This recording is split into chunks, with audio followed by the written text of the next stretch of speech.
Well, every Olympic athlete has a coach or a team of coaches, and William is no exception. Tracie Robinson has been part of the team at Fox Pitt Eventing for, I should think, 20 years. She was the British team coach for the Athens Olympics.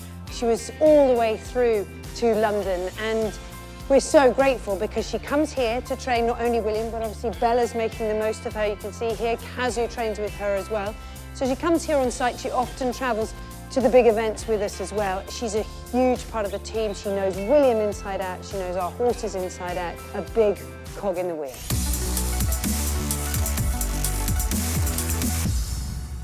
Today's Meet the Team is Tracie Robinson, dressage trainer extraordinaire and a huge part of Fox Pitt Equestrian. I was trying to think, how long have you been working with William? I would say 2000. We went to Fontainebleau with Stunning for the European Championships in 2001, so it would be the June in 2001. So the best part of 20 years. Yeah. give or take a few months. And Trace, what's your background? Because you bring so much energy every time you come with every horse that you work with. What's your background? Where does all this knowledge come from? Started at Talland, School of Equitation in Cirencester, under the tutelage of Pammy Hutton and co. And I have always loved the teaching side of it. We lived on an estate, so I didn't have a horsey background in terms of family, so I had to work really hard to get that start. But I did my intermediate and my BHSI exam at Talland, but really got into the teaching. And I've always been passionate about it and passionate about training, and I've always been excited, and I always want people to get confident and love it. And I think half of it is about being sort of just open to giving it all a go. And then obviously I went to the Bechtolsheimers and worked with Wilfred and Ursula, and obviously worked very, very fortunately for me with Carl for a number of years. So when you were at the Bechtolsheimers, that's Laura's parents. Yes. Laura, who maybe people would know. And that's where Carl Hester started. Yes. And you two started there together? We started there together, yes. So I was then the yard manager and also his travelling groom. And what was Carl like then, all those years The back? same, actually, to be honest. Always very bonny in his personality. Always incredibly gifted. Was he? And incredibly soft. And a real horseman. Horses loved him. And he just had a natural gift, which was wonderful to see. And he was so young, but it just developed in such a good way. And he was brilliant to work with, because after we both left, I went to work with him when he was in his base at Stowe. So we've been friends for, 30 years. So, yeah, I'm thrilled with his success, because he's got to be the best in the world. Well, he must be proud of your success as yeah, well. No, it's good. The two of you have just gone up there. And then you took on this role with the British team, and what an extraordinary few years that was. It was. Yes, I was very fortunate. I went to Sydney Olympics with all Antipodean riders, no British at all. Because you trained Mark Todd at that time. Mark Todd and Paul O'Brien and Enrique Sarasola and Eddie Stibbe. So I had those four at Sydney, which was really nice. And the only way, my introduction to the British team at that time was Yogi asked me if I would give Ian Stark a hand.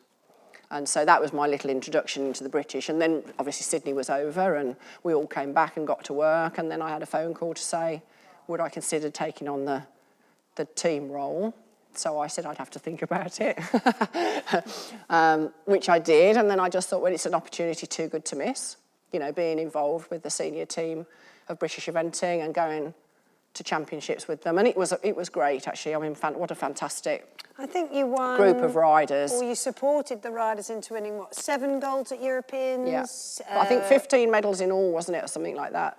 It was and that's where a great you time. Built that relationship with William and with Pippa being European champion. Yeah. What are the standout moments of those great team days?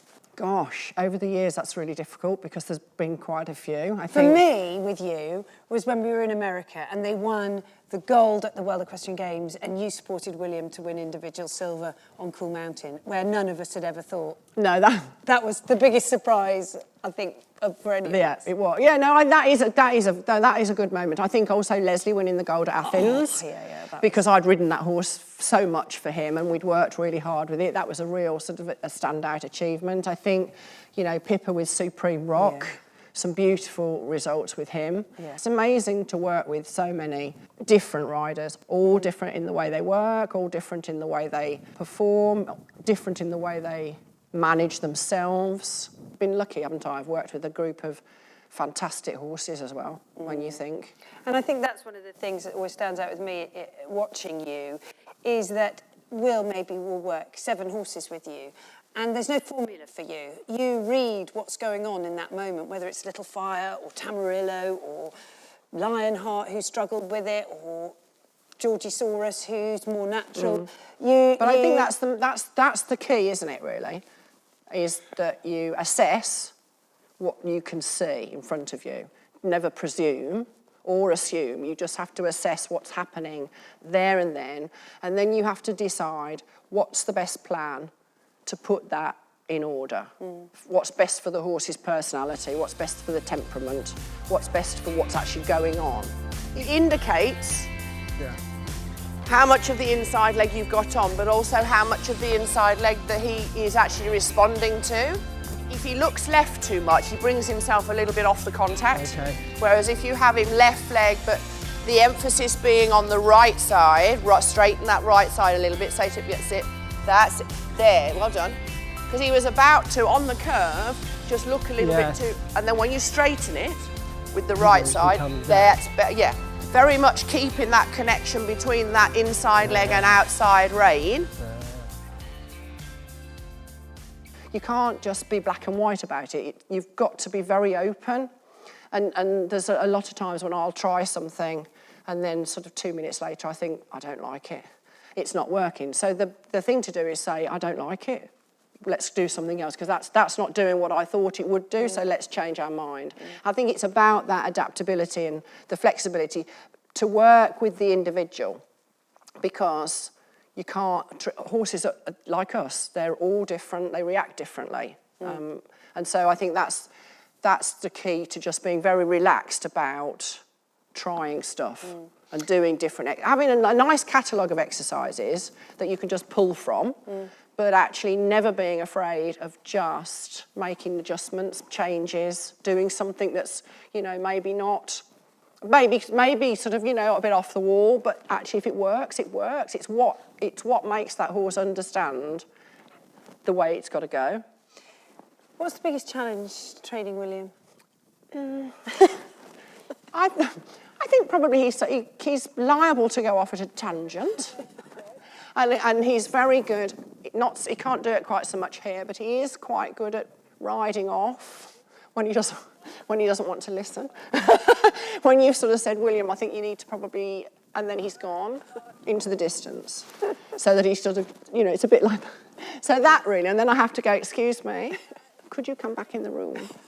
Well, I need a word. Excuse me. And then he sort of goes, yeah, okay. Teacher. And then he's off. But no, that would be it, I mean. And what do you think in terms of sort of, you've worked with him for so long, what is it about him that you think that's why he's had the success he's had? He's very lovely with his horses. And he loves his horses, genuinely.